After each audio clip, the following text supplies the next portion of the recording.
Let me show in a parable to what extent our nature is enlightened or unenlightened.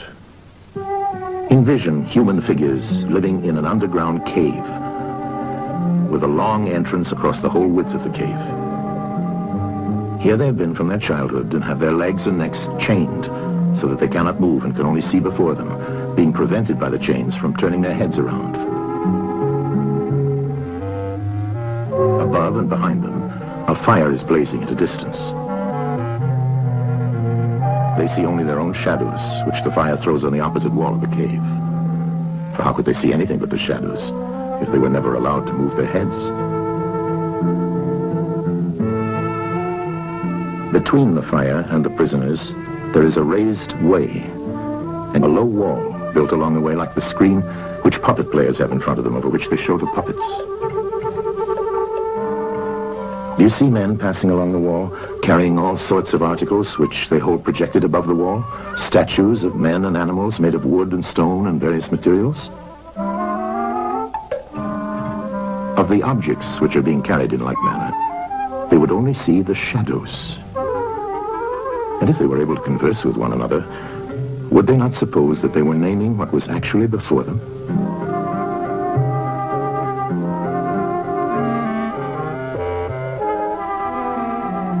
And suppose further that there was an echo which came from the wall. Would they not be sure to think when one of the passers-by spoke that the voice came from the passing shadows? To them, the truth would be literally nothing but the shadows of the images. And now look again and see what will naturally follow if one of the prisoners is released.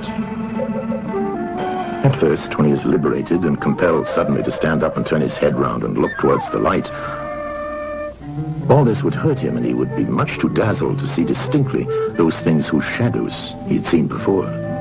And then conceive someone saying to him that what he saw before was an illusion. But that now, when he's approaching nearer to reality and his eyes turn toward more real existence, he has a clearer vision. What will be his reply? And you may further imagine that his instructor is pointing to the objects as they pass and requiring him to name them. Will he not be perplexed? Will he not think that the shadows which he formerly saw are truer than the objects which are now shown to him? And suppose once more that he is reluctantly dragged up a steep and rugged ascent and held fast until he is forced into the presence of the sun himself. When he approaches the light, his eyes will be dazzled, and he will not be able to see anything at all of what are now called realities. He will require to grow accustomed to the sight of the upper world.